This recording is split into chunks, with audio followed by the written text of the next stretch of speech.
What's going on, guys? Welcome back to RideRazor. My name is Austin, and today we are back for another how-to. But before we talk about the trick we're going to be learning today, I just want to make a special announcement. This is the first how-to that we're filming on the brand new Razor Pro-XXX Scooter that has been freshly customized. If you guys haven't seen that video, put the card up there. But this is the first how-to that we're going to be filming on this brand new beauty, and I'm very, very excited. Enough about the scooter. Today, we're going to be learning how to blunt stall.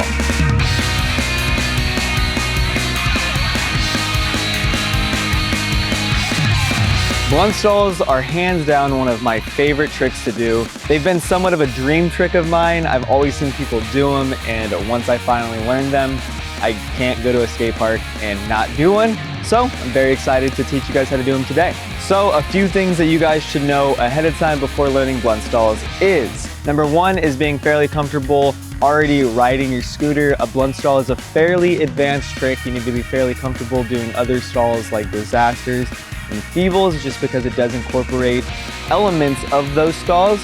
But if you already feel comfortable riding your scooter every day and you feel comfortable doing a disaster or a feeble stall on a quarter pipe, you're pretty much going to be good to go. For those of you who don't know what a blunt stall is, a blunt stall is very, very similar to a disaster stall in the sense of you're going to be doing a 180 on top of a quarter pipe and stalling. But a disaster stall, you actually stall on the bottom of the deck, and a blunt stall, you stall in this little gap between your front wheel and your deck. That space is called a blunt spot or a blunt plate, however you want to word it, but that's pretty much the location that you're going to be stalling on. I will say it sounds a little bit easier than it actually is. It takes a little bit of practice and just getting comfortable doing it before you're going to confidently and consistently lock it in. But I promise you, as soon as you start doing them, they're going to come eventually, and once you have them down, one of the funnest tricks I've ever learned in my life. Blunt stalls can be done both front side and back side. Obviously, that's just going to vary if you spin front side into it or back side. I will say that front side is the easiest way to learn initially, just because you can see where your body is going. It's a little bit easier to control where the deck is going to go front side. But once you guys get front side down, I highly recommend learning back side as well. So personally, when I learned how to do a blunt stall, I just on a quarter pipe at my local skate park that I felt comfortable on. You want to find something that's fairly mellow, but you also need something that isn't too mellow. It needs to be a decently steep quarter pipe in the terms of having actual coping on the top of it and something that you can actually go up and stall on. If the quarter pipe is too mellow, it'll actually make learning the trick fairly difficult. So you guys will see in just a sec the quarter pipe that I'm doing it on. It's got a solid amount of transition, and it's not too scary or too steep that I feel like I'm gonna fall on. I feel very comfortable. So in that case, it's just gonna be the perfect one to do. Alrighty, so here we are at a quarter pipe with some coping, so I can further explain how exactly to do a blunt stall.